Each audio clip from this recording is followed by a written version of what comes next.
Hey, you. Yes, you aspiring virtual assistants. This message is strictly for you. Let's chop up some games, shall we? While I get ready to head out for the day, I want to talk about the challenges of the VA life. And I'm going to give you 4 pointers to be aware of. These are things that nobody told me.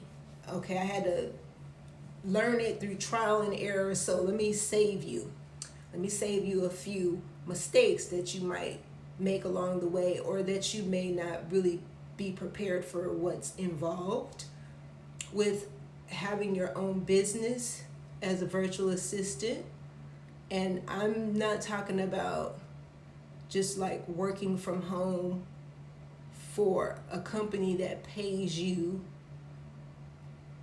hourly or what have you, but this is if you're wanting to start your own business. It comes with more responsibility. Number one, you're going to have periods of feast or famine. If you haven't heard that expression before, that means there's going to be times where you make more money and times where you make less money. It may be inconsistent. So you have to always save for a rainy day and try to be prepared for those low months. I know for me, one time, I can remember off the top of my head, one month I made $9,000. This is when I was a virtual assistant. And then I think like the next couple months, it was like the next month was 5,000. And then another month it was like 6,000. So it can vary and it can get a little slow in some periods depending on the type of client that you have and the flow of their business. Number two, you want to be aware that clients will ghost you. They'll be all gun-ho to start working with you, and you'll be all excited, and before they even start working with you, they might ghost you, or you may have done some work for them and then they ghost you afterwards. So you have to make sure you have your retainer agreements, contracts, and everything solidified ahead of time, and get that deposit, get your down payment from the gate so you can avoid that that ghosting. The ghosting is real, okay? The ghosting be ghosting.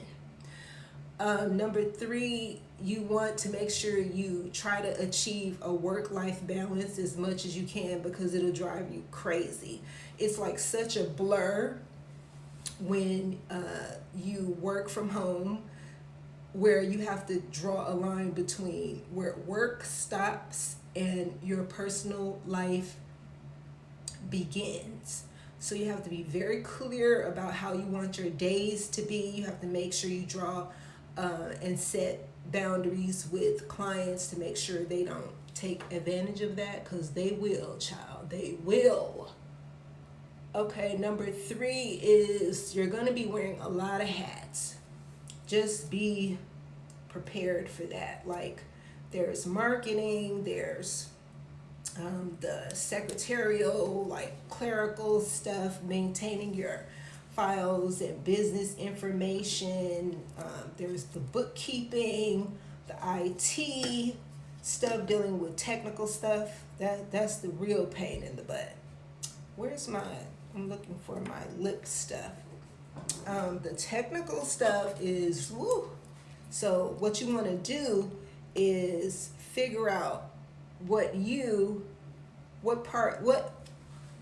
ones do you want to do yourself? Which of those functions you can handle, that you have some kind of knowledge or expertise in, and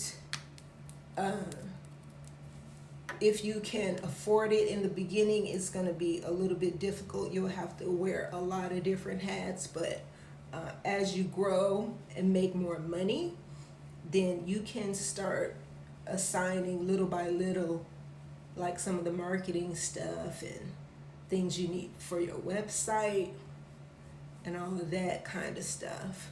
So it's a gradual thing.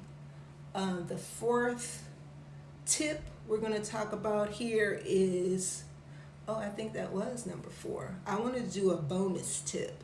The bonus tip is you're going to have to get your family in check about your schedule, because people will just call you all willy-nilly. Your friends, your family, they'll call you all times of the day, all times of the night, all that kind of stuff. It's like they think just because you work from home that you're just, able to pick up the phone. I've had to tell my family members, like, they'll see me if they come over to visit, and they might be coming over with some other family members or something for whatever, and then they'll just be standing around, hanging around, and they're like, "What you doing?" "I'm working." I am working. They're like, "Oh, okay." I'm like, you know what? Pretend like you don't see me. I'm not here. So, but anyway, those are your tips. Just because nobody told me this stuff before, let me see, it's probably been like 10, 11 years now since I started work from home business. And nobody told me this stuff. Okay? All right, cheerio.